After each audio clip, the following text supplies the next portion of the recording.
Shalom saudara-saudariku dan para sahabat insani yang dikasihi Tuhan.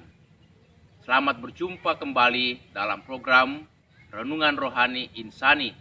Inspirasi Sabda Allah hari ini, Minggu 30 Agustus 2020, bersama saya, Pastor Marcel Lolotandung. Kita awali dengan berdoa. Dalam nama Bapa dan Putra dan Roh Kudus. Amin. Bapa yang Maha Baik, kami mengucap syukur kepadamu, Engkau selalu hadir di tengah-tengah kami, terlebih melalui Putramu Yesus yang membawa keselamatan bagi kami. Berkatilah kami, supaya boleh mendengarkan sabdamu pada saat ini.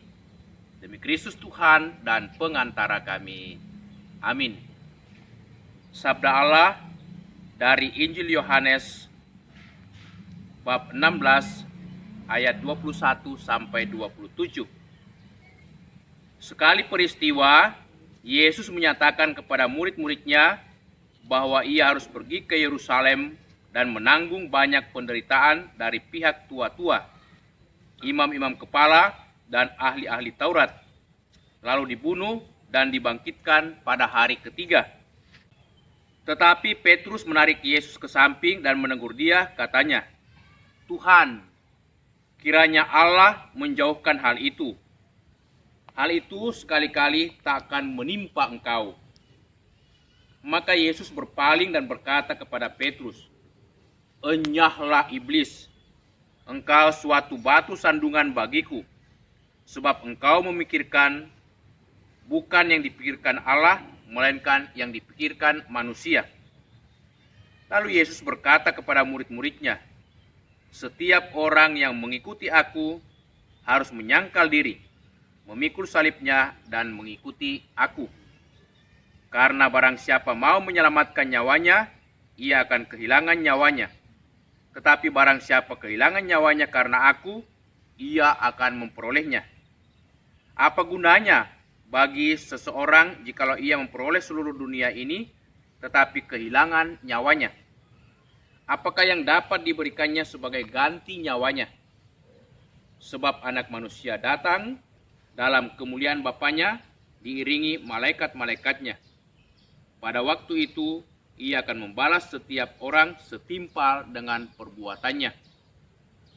Demikianlah Injil Tuhan.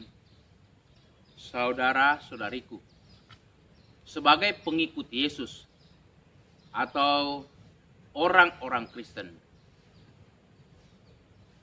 kita mempunyai satu simbol yang sangat khas sebagai pengikut Yesus yang kita kenal adalah salib. Salib inilah yang menunjukkan kekhasan kita sebagai murid-murid daripada Tuhan Yesus. Tetapi untuk sebagian orang, salib adalah tanda yang memalukan, bahkan tanda yang membuat banyak pertentangan atau juga sandungan. Karena itu tidak heran Santo Paulus dalam suratnya kepada umat di Korintus, 1 Korintus bab 1 ayat 18, ia mengatakan, bagi orang-orang yang tidak percaya, salib adalah suatu kebodohan dan sandungan.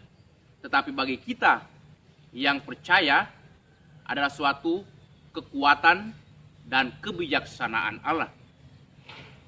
Ya, salib. Karena itu bagi kita orang Kristen, terlebih lagi dalam gereja Katolik, kita melihat seringkali kita menggunakan simbol salib. Di dalam gereja kita pasang salib, bahkan juga di rumah kita masing-masing. Lebih daripada itu, masih ada orang yang pasang salib juga pada kalungnya, atau juga pada gelang, atau juga pada pakaian dalam bentuk bros salib, dan lain sebagainya. Karena itulah yang menjadi inti daripada iman kita akan Yesus. Bahkan Yesus juga mengatakan kepada kita dalam Injil hari ini, "Barang siapa yang mau mengikut aku, ia harus menyangkal diri, memikul salibnya, dan mengikuti aku. Jadi Yesus menyatakan 3 hal atau 3 syarat untuk mengikuti dia. Menyangkal diri, memikul salib, dan mengikuti dia. Apa artinya penyangkalan diri? Penyangkalan diri berarti bahwa kita mau menyangkal semua sikap-sikap ego kita, pikiran-pikiran kita, dan juga perasaan-perasaan kita, keinginan-keinginan kita yang tidak sesuai dengan kehendak Tuhan dan mau melaksanakan kehendak Tuhan dalam kehidupan kita. Itulah penyangkalan diri. Dan penyangkalan diri ini itu yang paling sulit atau menjadi suatu momok bagi setiap orang untuk mengikuti Yesus, karena sulit sekali untuk menyangkal diri, termasuk kebiasaan-kebiasaan yang tidak baik, lupa, malas, atau barangkali cepat marah karena kurang sanggup menguasai emosi dan lain sebagainya, itu menguasai diri. Nah, saudara-saudari, penyangkalan diri adalah syarat utama mengikuti Yesus, supaya kita lebih rendah hati, supaya kita lebih mengandalkan Tuhan dalam hidup. Karena dengan demikian, mengandalkan Tuhan dan bersikap rendah hati membuat kita semakin terbentuk menjadi orang beriman dan semakin sanggup melaksanakan kehendaknya. Yang kedua, memikul salib. Salib adalah suatu simbol keselamatan yang Yesus berikan kepada kita. Karena Yesus sendiri mengalami salib. Di salib itulah, kita lihat pada salib ini, di salib itulah Yesus menyatakan cintanya yang begitu luar biasa. Dia mau mengorbankan nyawanya, mengorbankan hidupnya, mengorbankan jiwanya, darahnya untuk menebus kesalahan dan dosa-dosa kita. Dan salib menandakan cinta serta ketaatan Yesus kepada Bapa di surga. Nah, apa kita juga mau memikul salib sebagai ungkapan cinta dan ketaatan kita kepada Yesus?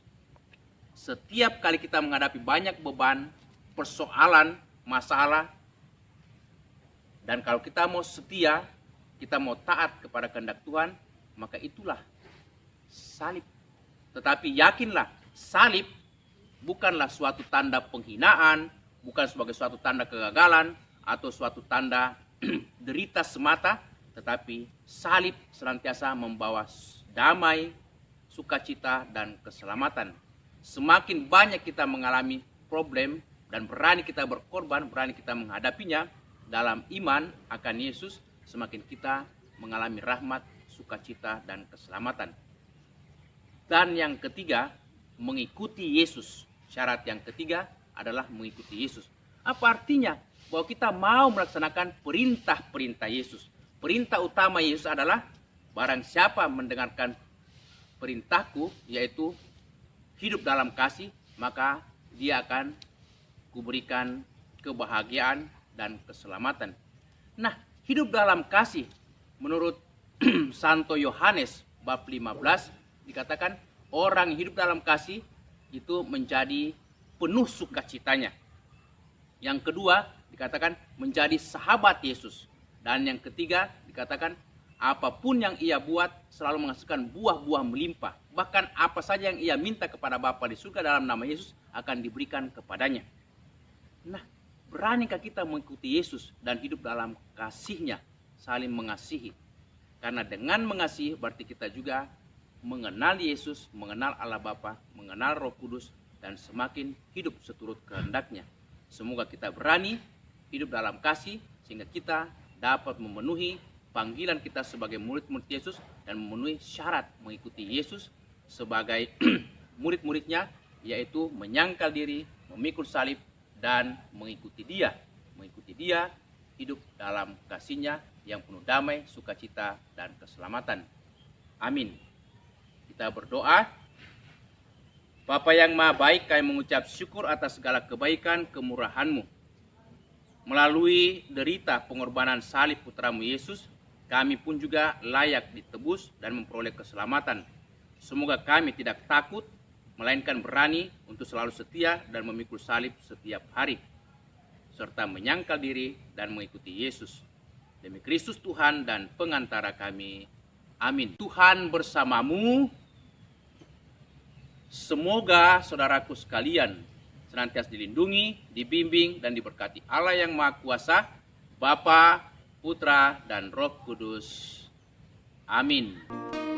Terima kasih buat sahabat-sahabatku yang dengan setia mendengarkan renungan rohani dari channel Insani, Inspirasi Sabda Allah hari ini. Semoga saudara-saudariku selalu diberkati oleh Allah dalam keluarga, aktivitas, dan semua pelayanan kita. Amin.